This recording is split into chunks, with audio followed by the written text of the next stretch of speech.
नमस्कार, मी सुवर्णा पाटुकले उर्फ सुकांचन.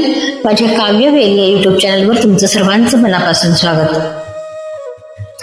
विरह आर्तता लेखन केले प्राध्यापक श्रीधर साळुंखे यांनी. वाचक स्वर सुवर्णा पाटुकले.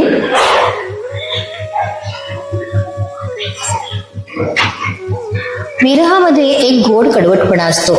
प्रिय व्यक्तीच्या स्मरण यात्रेमध्ये रममाण होताना डोळ्यात अश्रू तरळतात, पण त्या आठवणी मनाला सुखावूनही जातात. विरहामुळे आठवणींची किंमत वाढते. प्रिय व्यक्तीच्या सहवासात असताना जे क्षण सहज वाटतात तेच दूर गेल्यावर अमूल्य भासतात. म्हणूनच कवी मनाची सहृदय माणसे जाणीवा विरहातच तीव्र होतात असं मानतात.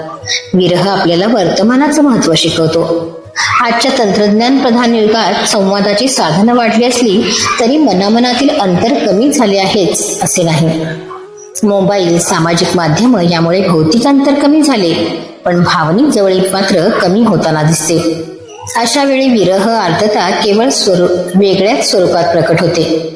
कधी जवळ असूनही दुरावा जाणवतो, तर कधी दूर असूनही मनानं जवळ असल्याची भावना समाधान देते.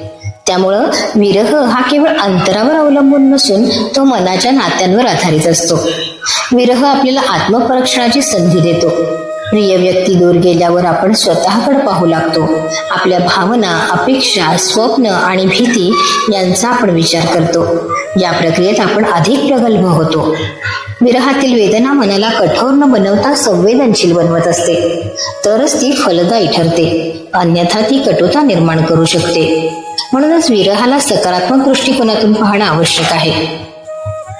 साहित्य आणि चित्रपटातही विरहाचं प्रभावी चित्रण आढळतं. अनेक कथांमध्ये नायक नायिकेचं प्रेम विरहामुळे अधिक दृढ होतं. विरह आर्ततेचा आणखी एक पैलू म्हणजे काळ जसा पुढे सरकतो तसतसे विरहाचे स्वरूप बदलते. सुरुवातीला तीव्र वेदना असते, नंतर ती आठवणीत रूपांतरित होते. काही विरह आयुष्यभर सोबत राहतात, तर काही काळाच्या ओघात विरून जातात. पण प्रत्येक विरह आपल्याला काहीतरी शिकवून जातो. तो आपल्याला संयम, स्वीकार आणि सहनशीलता शिकवतो. विरह म्हणजे तुटणे नाही, तो नात्याच्या दुसऱ्या टप्प्याची सुरुवात असू शकतो. कधी परिस्थितीमुळे दूर जावे लागतं, पण मनातील प्रेम अबाधित राहतं. अशा वेळी विरह नात्याला अधिक दृढ करतो. दोन व्यक्ती वेगळ्या ठिकाणी असल्या तरी त्यांच्या आठवणी, भावना त्यांना जोडून ठेवतात. त्यामुळं विरह हे प्रेमाचं अपयश नसून त्याची कसोटी आहे.